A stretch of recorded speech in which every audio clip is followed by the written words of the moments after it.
regardless of how both teams are playing, this is gonna be an exciting game.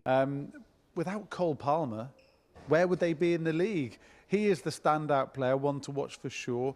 But what do you make of the fixture and what to expect from Chelsea when we visit? Well, historically, it's been a difficult game for United going down to Stamford Bridge. I think the draw there last season, the 1-1 when Casemiro scored late on, was one of the few games in recent seasons where it's felt like Manchester United have gone there and took the game to Chelsea. Yeah. They've been really Should have won, passive. shouldn't we? Should have done, really, yeah, if they'd taken the chances. So you've got to be optimistic for United's chances going there again, especially when you look at the draw they had against Burnley at the weekend. I mean, they're struggling to make the top half with Cole Palmer. So without him, they'd be nowhere near. Yeah. In a different world, this would have been what would have United been like if they'd got Mauricio Pochettino and not Erik ten Hag, but it's just not on the agenda whatsoever because of the way that Chelsea have struggled and the problems he's had. But, like we go back to at the start of the show, if United are going to make the top 4, top 5, whatever it is for Champions League football, it's just got to win now. Yeah. Simple as. How do you call it, Neil? Could be 2-2. Either team could win 4-0. It could be 0-0. I mean, you just can't predict it with two most unpredictable teams in the league. Perhaps? Absolutely. Yeah. You can't predict it with either.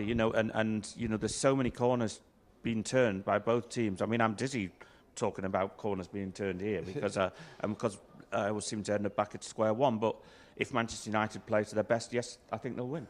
Yeah. Cole Palmer. Sorry, go on. As I say, do you think the chaos will help United? Because when they've had games like that, not like Brentford who sat back, and defended in a low block with 5, and then obviously, pressed United back. Chelsea, you feel like it'd be more end to end. That should suit this United. Well, team. yeah, because there's so many. There's just attacking players all over the pitch, isn't there? And there's goals all over the pitch.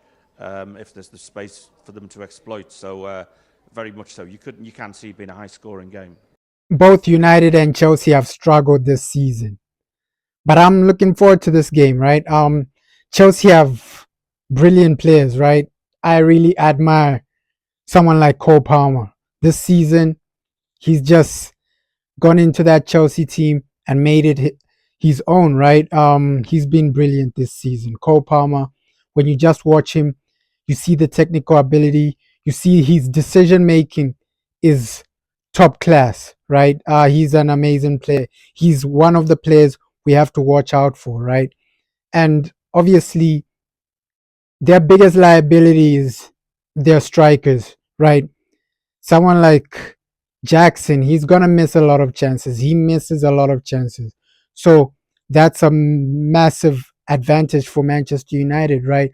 That Chelsea, other than Cole Palmer, they don't really have anyone that's extremely clinical, right?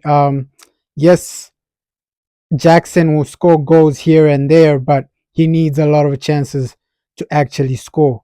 So, yeah, and for us, we haven't been performing well either. So, this game will just show which team is the worst team from both of us. It won't show, okay, this team is better than the other. It'll just show this team is just worse than the other, right? And we saw that in our first fixture, right? We were just better than Chelsea, but that doesn't mean we were amazing. That just means Chelsea are that bad at the moment, right? They're horrible and they've been struggling the whole season. So I expect us to go into this game feeling positive, right? Because Chelsea this season is like playing Burnley, right? That's how bad they were, right? They actually drew against Burnley. So, yeah, it's going to be an exciting game, but I want Manchester United to actually go there and get the 3 points.